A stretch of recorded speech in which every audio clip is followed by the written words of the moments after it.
Hello बच्चों, आज हम 10th क्लास के नागरिक शास्त्र के दूसरे चैप्टर संघवाद के सभी बहुविकल्पीय प्रश्न करेंगे। पहला क्वेश्चन है हमारा, भारत में सर्वाधिक बोली जाने वाली भाषा, भारत में सर्वाधिक बोली जाने वाली भाषा कौन सी है? तो कौन सी है? हिंदी। भारत में सबसे ज़्यादा कौन सी भाषा बोली जाती है? हिंदी। लगभग 42-43% लोग हिंदी भाषा को बोलते हैं।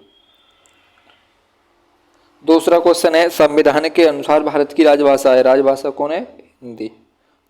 और हिंदी दिवस कब मनाया जाता है? 14 सितंबर को। 14 सितंबर को हम हिंदी दिवस मनाते हैं। तीसरा क्वेश्चन है, निम्नलिखित में से कौन सा संघीय राज्य नहीं है? संघीय राज्य कौन सा नहीं है? यानी दिल्ली। दिल्ली हमारा कैसा राज्य है? केंद्र शासित राज्य है दिल्ली, ठीक है। बाकी हमारे राज्य हैं। क्वेश्चन नंबर 4 कह रहा है, भारत के संविधान की 8वीं अनुसूची में कुल भाषाएं हैं, तो कितनी? 8वीं अनुसूची में 22 भाषाओं का उल्लेख किया गया है। कितनी भाषाओं का? 22 भाषाओं का।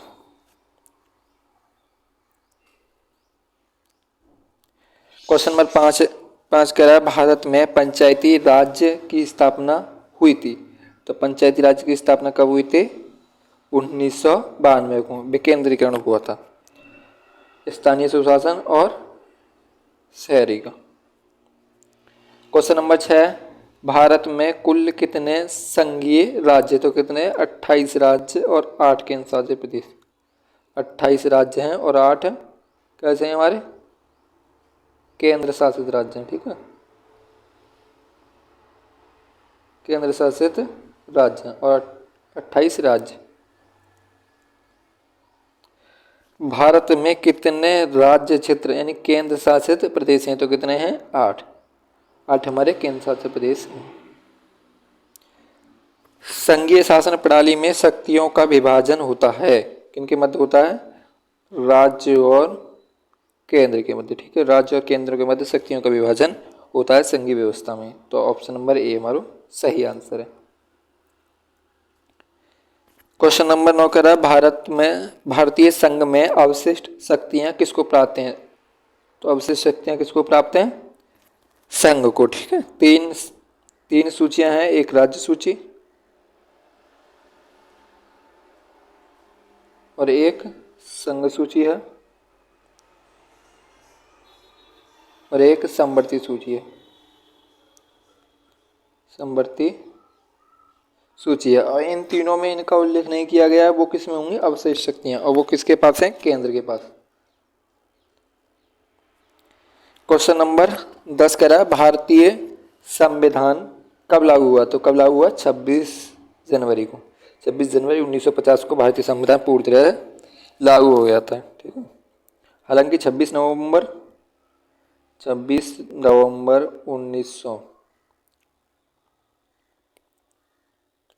1949 को भी भारतीय संविधान के कुछ आर्टिकल लागू हुए थे। मुद्रा, बैंकिंग, विदेशी कार्य, रक्षा किस सूची के विषय हैं? किस सूची के विषय हैं? संघ सूची के विषय हैं। ये केंद्र के पास होते हैं ये विषय, ठीक। अच्छा, 3 सूचियां हैं, कौन कौन सी? संघ सूची और राज्य सूची और समवर्ती सूची। तो हमारी जो संघ सूची है उसमें कितने विषय हैं? अब वर्तमान में 100 विषय, ठीक है। और समवर्ती सूची में है 52। कितने हैं? 52। और उसके बाद जो राज्य सूची है उसमें कितने विषय हैं? 61। कितने विषय हैं? 61, याद रखनी है। समवर्ती सूची में 52, संघ सूची में 100 और राज्य सूची में 61 विषय हैं। निम्नलिखित में से कौन सा शासन का अंग नहीं है? कौन नहीं शासन का अंग? नगर पालिका, ठीक है। शासन के कितने अंग बताए गए? 3 अंग, विधायिका, न्यायपालिका और कार्यपालिका। भारतीय संविधान में भाषाओं को किस अनुसूची में रखा है? तो किस में रखा गया है? 8वीं अनुसूची में। कितनी भाषाएं? 22 भाषाएं 8वीं अनुसूची में। क्वेश्चन नंबर 14 कह रहा है, संविधान के माध्यम से महिलाओं का प्रतिनिधित्व सुनिश्चित किया गया है, तो किसमें किया गया है? स्थानीय सुशासन में। कितने? 1/3 सीटें महिलाओं के लिए आरक्षित हैं। ठीक है, 1/3 सीटें महिलाओं के लिए आरक्षित हैं। ठीक है, शक्ति बंधन योजना के तहत अब लोकसभा और राज्यसभा में भी आरक्षित होंगी सीटें।